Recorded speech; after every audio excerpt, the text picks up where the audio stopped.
Hey everyone, welcome back to What's Happening in Real Estate This Week. I'm with Conrad Zerini, broker-owner, REMAX Escarpment and REMAX Niagara. Brian Hogbin, Mission 35 Mortgages. You got to give him a call if you're looking for a mortgage. And myself, Rob Golfi.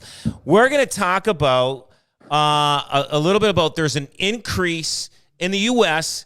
in people refinancing, and I want to find out from Brian, is this happening in Canada also? What's going on with the refinancing, even though interest rates are high? Yeah, we're seeing a lot of people do what's called a switch, as we talked about before, and we talked about that double cohort coming up every single month with like more and more mortgages coming up for renewal. But we're seeing people do switches right now. So what that looks like, there is an amazing interest rate opportunity for people to switch a mortgage. What a switch is when you go from one lender to another without increasing funds.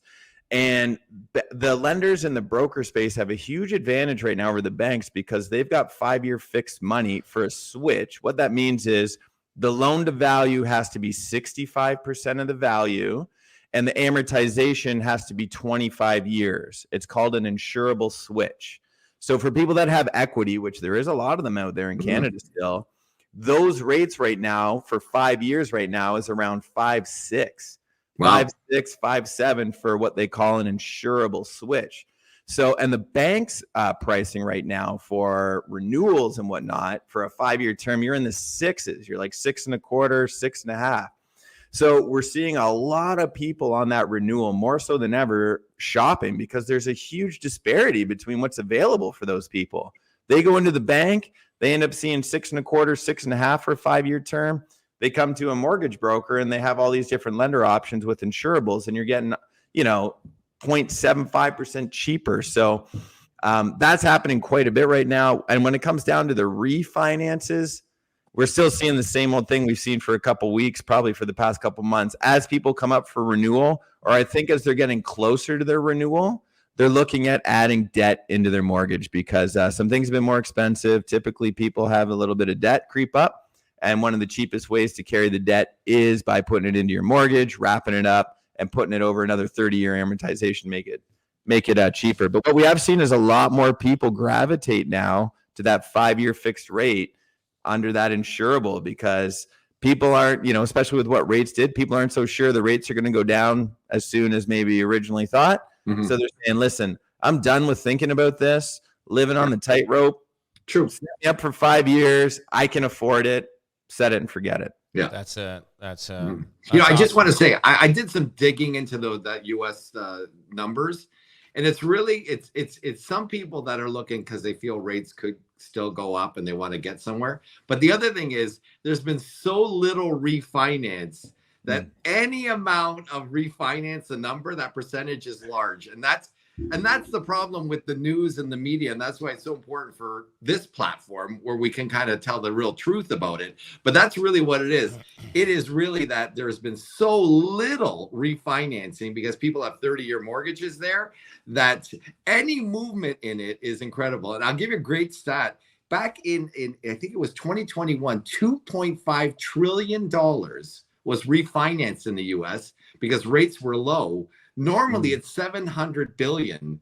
So think about that down the road. That's pretty astronomical. So that's why that number is off because refinancing when the rates are high like this, 70% of mortgages are under 4%. And they don't have to do anything because they have 30-year mortgages. The only thing is when they buy, their mortgage gets broken.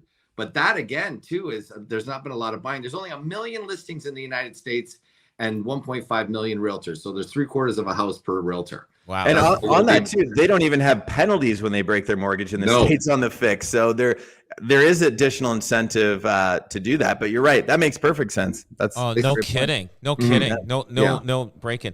So there was an article in the paper. It says another challenge. Home buyers are more investors are snapping up homes. 40% of them are using cash. So these would be baby boomers that got cash. People inherited money. And I guess the positive is they get cash flow from rental income or whatever. Are we seeing that? Are you seeing that? I mean, well, as a mortgage broker, you wouldn't see it, but I mean, it's crazy to put all your 100% of the money into the house. I mean, you finance it maybe 50% instead of 100% of putting down. But are you seeing that? I don't know, like if they're paying cash. I don't see that at all yet. But I don't see that. True? The only one I would see that maybe is like in that new construction market. If someone's having challenging closing, someone might end up closing with cash or from, other resources, things like that. But no, we're not seeing that at all, to be honest. Like, we're seeing people having trouble closing with new constructions and things like that, so people that made those commitments 12, 18, 24 months ago, those ones are actually, for a lot of people, quite a challenge, especially for the leveraged investor. Right. Well, there's one right now on the North Service Road in Stony Creek. Beautiful building.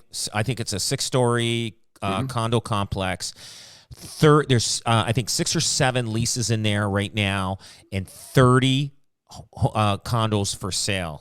That's high, and a lot of these people haven't even taken possession yet. They're just, what's that beginning stage before they actually go on occupancy. Yeah. They're at occupancy, and obviously the developer's not saying, "Hey, take this off the market." He's probably saying, "Get it sold. We need to get these because we want them to close, right?" And I've had one that somebody called us and put up for sale, and they won't be able to close, and they're closing in October, and so I see an opportunity here.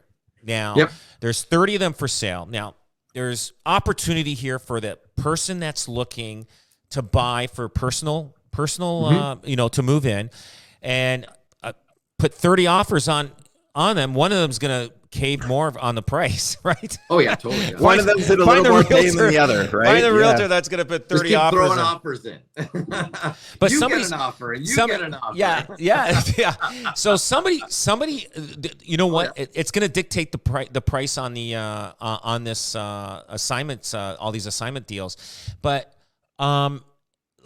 are we seeing this in Toronto a lot too right now? Like people are closing on these condo buildings, and they're going, "Holy smokes!" Like first they can't get the mortgage. 2, they don't even have the money. Like they were hoping to flip this before they took possession, like everybody else did for the last 15, 20 years. I think there's two thoughts in there, 2 different types of buyers on that speculative buyer investment. There's the ones who bought like 2-3 years ago who still have a considerable lift. Right. Because there's still properties that, even though we've seen the up and down, they're still worth more. So those ones are typically okay, but maybe their financing plan didn't work out. They're going with an alternative lender. Like we have lenders that will do the new construction as is value, right? Whereas a lot of them will go by based on the previous purchase price. So if you bought it for 500 and it still appraises at 6, they'll give you a loan based on the 6. Which is great for those people if you bought it long enough ago and there's a lot of equity. But on those lenders, they're typically charging a 1 to 3 point premium, right? The other ones are the ones that are investing with a private mortgage, let's say, and trying to take out the most amount of equity because there's lift there. The other camp, and I'm sure you guys have seen this too, is the one that the price has stayed the same. And I don't know if I've seen too many of those yet, like too many of those new constructions where the price has stayed the same or gone down. Yeah, they've gone down, yeah.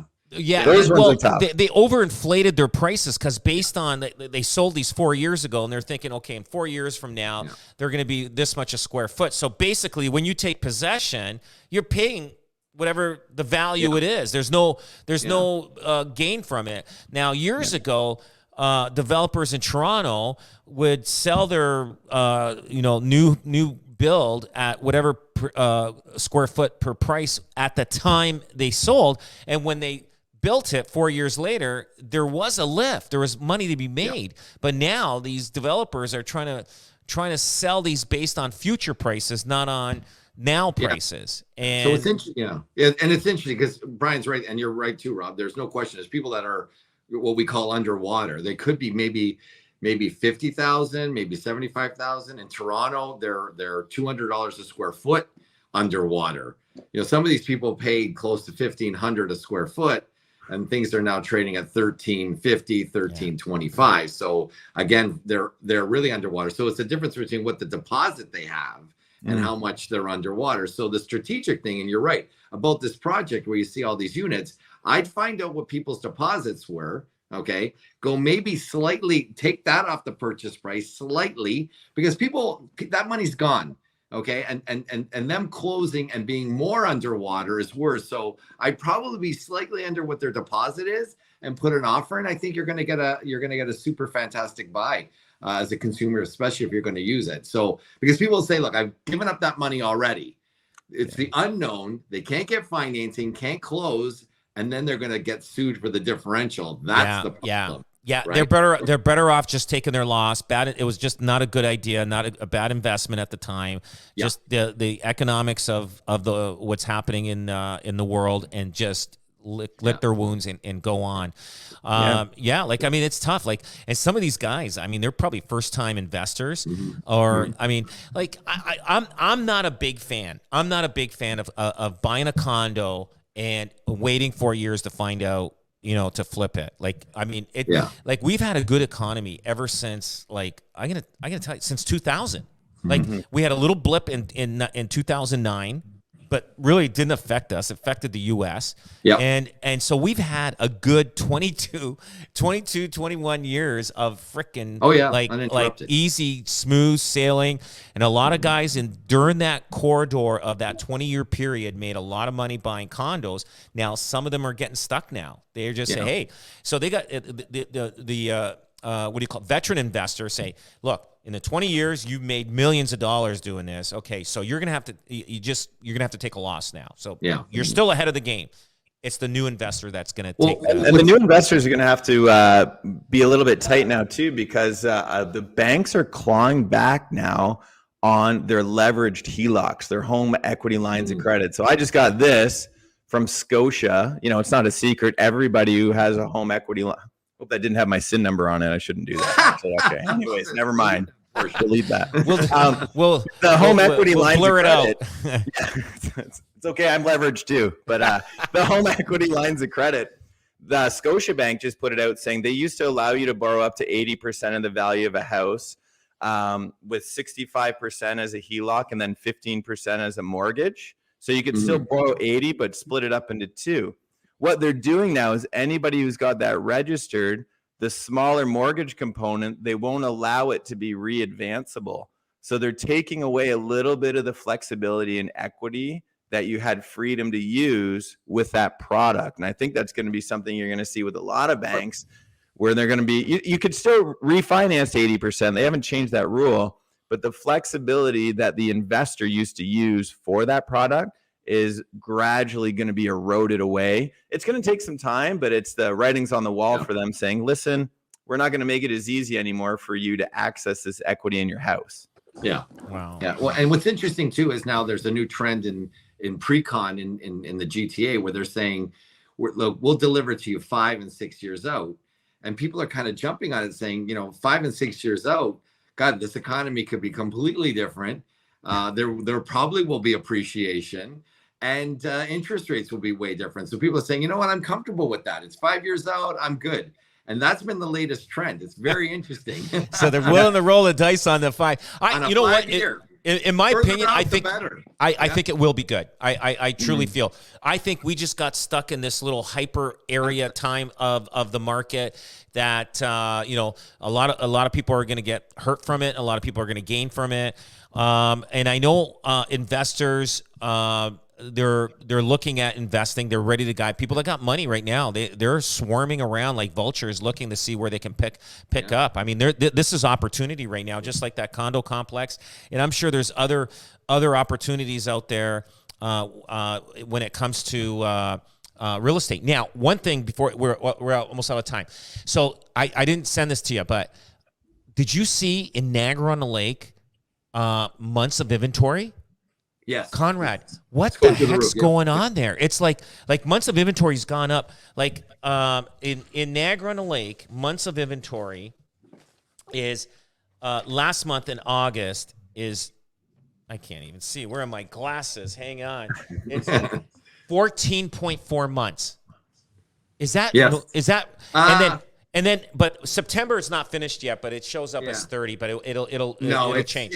It's probably like I 40 is probably that 7, 8, and we're seeing probably 4, 3, and 4, things like that. But you know where there's an area too, the other part of the wine country that I gotta remember what it's called. There's a lot of little farms. Usually there's like 30 listings for sale, and then Jordan Vineland. No, and closer to Toronto, and I'm trying to remember what it's called. And I don't, it escapes me. But normally there's like 30 listings. Now there's 300. It was all those Toronto people that went there. Oh, wow. And now they're like, oh my God. Like, not Prince Edward County. No. That's it. Done. Prince Edward County. Yeah. Are you Prince serious? County. Oh, wow. Yeah. The amount of inventory has just shot up because everybody's like, yeah, they're all trying to get out now. And stuff like that. So it was, you couldn't find any listings. Now they're all over the place. Opportunity. There's your investor opportunity right there. That's it. I think buyers too, because and I know we're out of time, but BOC did Q1 and they found investors in 2020 were 22% of the buying public. This time around Q1, very uncertain time, 2023, they're 30%. And first time buyers are down. Yeah. They're down about 5 or 6%. Guys, when the investors are in, it's way more complicated. Just like Brian just said, why aren't these first-time buyers taking advantage of this phenomenal time? No kidding. Phenomenal time, no right? kidding. If the investors know, follow the investor route. Exactly. Always. Yeah. Guys, thanks a lot. I appreciate it. And we'll see you next week. Take care.